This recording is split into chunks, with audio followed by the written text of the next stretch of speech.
नमस्कार. लोकसत्ता दृष्टिकोनमध्ये आपलं स्वागत.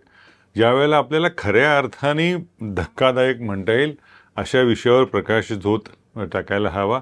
आणि हा धक्कादायक म्हणजे राजकीयदृष्ट्या, सामाजिकदृष्ट्या, भारत-पाकिस्तान संबंध, लष्कर या अर्थाने धक्कादायक नाही.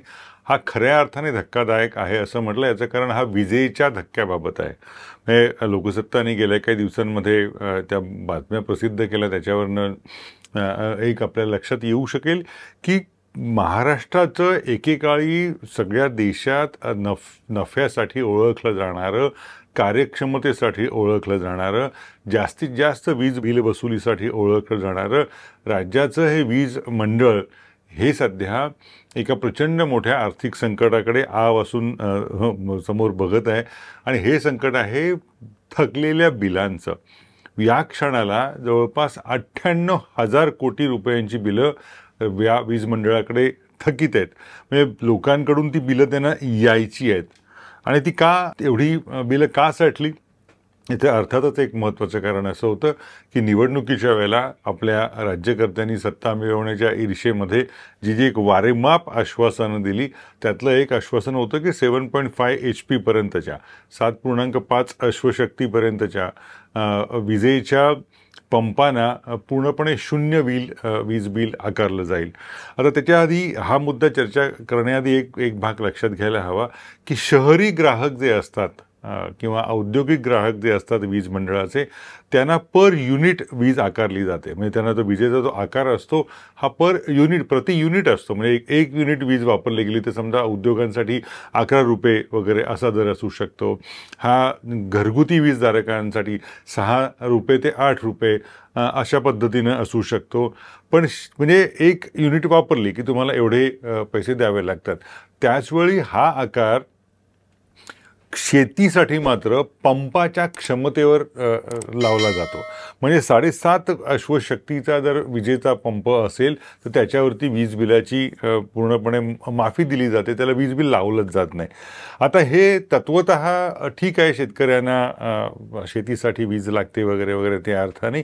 पण यातला एक न बोलला गेलेला गैरव्यवहार असा असतो की 7.5 अश्वशक्तीपर्यंतच्या पंपांची वीज बिल माफी केल्यानंतर जवळपास सगळ्या शेतकऱ्यांचे किंवा बहुतांश शेतकऱ्यांचे विजेचे पंप 7.5 क्षमतेचेच बनले किंवा त्याच्या आतले बनले. आता हे कसं होतं? तर हे पंप विक्रेते, पंप निर्माते किंवा वीज क्षेत्राशी संबंधित जे अधिकारी मंडळी आहेत त्याबाबत हे जास्त भाष्य करू शकतील. कारण त्या पंपांवरती ती क्षमता लिहिलेली असते, ती किती असते आणि ती बरोबर त्याच्या आतमध्ये असते का, ती कशी काय मोजली जाते किंवा काय, हे सगळे अनुत्तरित प्रश्न आहेत किंवा त्याची कुजबुजच होऊ शकते असे प्रश्न आहेत. याच्यामुळे झालं असं की ती बिलं भरली गेली नाहीत. कारण 7.5 अश्वशक्ती असेल तर मला बिलच द्यायचं नाही, माझ्या पंपासाठीचे वीज वापरतो त्याला, असा समज पसरल्यामुळे ती बिलं दिली गेली नाहीत.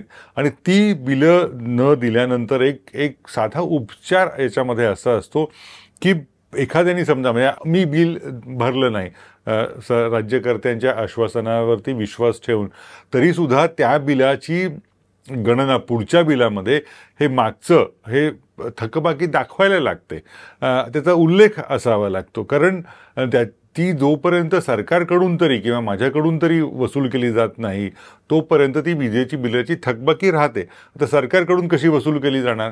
तर सरकार MSEBला जो काही म्हणजे महावितरणला किंवा या वीज कंपनीला जो काही विजेचा बिलाचा जो खड्डा पडतो तो खड्डा अर्थसंकल्पातनं तरतुदीतनं ती रक्कम उचलून देऊन त्यांना देणार की बघा, हे तुमचं आम्ही वीज बिलं तुमची माफ केली, त्यामुळे तुम्हाला हा 98,000 कोटी रुपयांचा तोटा झालेला आहे, तर हे घ्या 98,000 कोटी. पण इथे राज्य सरकारच मुळात कफल्लक आहे. ते कुठून पैसे देणार? ते बिल देऊ शकत नाही आहेत. आणि आता याच्यात अडचण अशी झालेली आहे की गेले काही महिने, म्हणजे निवडणुकीपासूनच्या आधीच्या कालखंडापासून ते आजपर्यंत या विजेच्या बिलं ही जी काही दिली गेली शेतकऱ्यांना, त्याच्यामध्ये ही रक्कमच आकारली गेलेली नाही आहे. आणि आता त्याच्यामुळे पंचायत अशी झालेली आहे की जी तुम्ही बिलाची थकबाकी आहे असं म्हणतात, ती आमच्या बिलात काही थकबाकीच दाखवलेली नाही आहे असा युक्तिवाद शेतकरी करू शकतात. आणि याच्यामुळे जवळपास एकंदर 98,000 कोटी रुपयांपैकी 65-70 हजार कोटी रुपयेच्या रकमेवरती वीज मंडळाला पाणी सोडावं लागेल. ही इतकी गंभीर परिस्थिती या आपल्या महाराष्ट्र सरकारच्या वीज खात्याची आहे.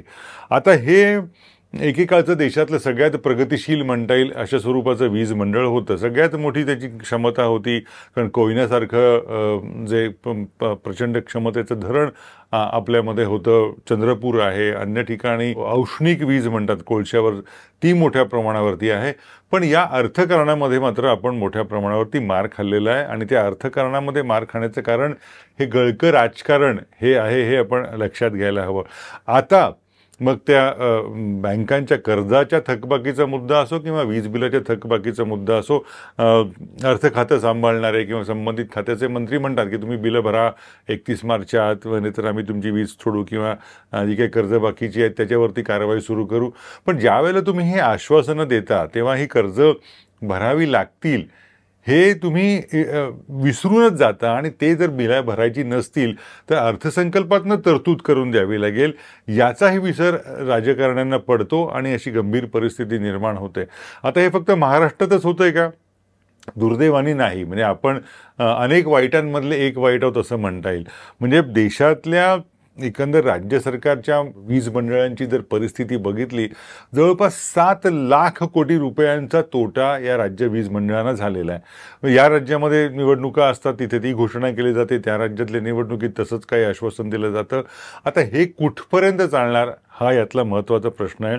आणि ज्या राज्यामध्ये मुळात वीजच महाग असेल ते राज्य औद्योगिक प्रगती किती करणार हा साधा प्रश्न आहे. म्हणजे कुठलाही म्हणजे जगायला आपल्याला जर शरीराने वाढायचं असेल, सुदृढ व्हायचं असेल तर चांगलं अन्न लागतं. त्याचप्रमाणे अर्थव्यवस्थेला चांगली ऊर्जा लागते. ती ऊर्जा जर इतक्या महाग दराने आपण कारखान्यांना आणि उद्योग विश्वाला व्यापाऱ्यांना देणार असू तर ते महाराष्ट्रात का येतील, त्याने महाराष्ट्रात का यावं या प्रश्नाचा विचार राज्यकर्त्यांना करावा लागेल. आणि याचा दुसरा तोटा असा की एका वर्गाला अत्यंत स्वस्तात वीज देता यावी म्हणून दुसऱ्या वर्गाकडून त्या विजेच्या दराच्या आकारणीमध्ये इतकी वाढ केली जाते की त्याला ती वीज परवडेनाशी होते. म्हणजे इंग्रजीमध्ये खूप छान म्हण आहे की robbing Paul to pay Peter, म्हणजे याचं लुबाडायचं आणि त्याला द्यायचं, म्हणजे मी मधले काहीच करत नाही. तसं सरकार या ऊर्जा दराच्या बाबत करतंय की एका घटकाला जो राजकीयदृष्ट्या सजग आहे त्याला स्वस्तातल्या स्वस्त दरात वीज देता यावी म्हणून औद्योगिक आणि घरगुती वापरावरती विजेचे दर मोठ्या प्रमाणावर वाढवले जातात आणि ते वाढलेले आहेत सद्यस्थितीमध्ये. त्यामुळे विजेच्या बाबतीत अत्यंत असंतुलित स्थिती महाराष्ट्रामध्ये तयार झालेली आहे. आणि हे केव्हा तर शेतकरी मागत होते का की आम्हाला स्वस्तात वीज द्या, आम्हाला विजेची बिलं माफ करा. शेतकरी म्हणत नसताना हे नसतं औदार्य सरकारने दाखवलं आहे आणि जवळपास 1 लाख कोटी रुपयांच्या या थकबाकीकडे भीतीदायक चेहऱ्याने महाराष्ट्राच्या वीज मंडळाला बघावं लागणार आहे. या थकबाकीचा काही वाटा जर महाराष्ट्र सरकारने उचलला नाही आणि ही बिलात ही थकबाकी न दाखवल्यामुळे ती वसूल करता आली नाही तर हे आर्थिक संकट अधिक गहिरं होईल. याबाबत निश्चित दुमत कुणाचंच असू शकत नाही, कारण परिस्थिती खरीच गंभीर आहे. त्यामुळे शिरवाडकरांचं एक अतिशय छान नाटक आहे विभा शिरवाडकरांचं, वीज म्हणाली धरतीला. तर हे महाराष्ट्राच्या बाबतीत म्हणायचं झालं तर वीज म्हणाली सरकारला असं म्हणावं लागेल. आणि ती सरकारला काय म्हणेल की बाबांनो आमची देणी द्या. सरकारला तरी विजेला असंच म्हणावं लागेल की आमची देणी द्या आणि जी लोकांकडे पडून आहेत, जी रकमा येणं आहेत ती वसूल तरी करा. कारण हे न करता अशाच पद्धतीनं सुरू राहिलं तर हे डबघाईला आल्याशिवाय राहणार नाही.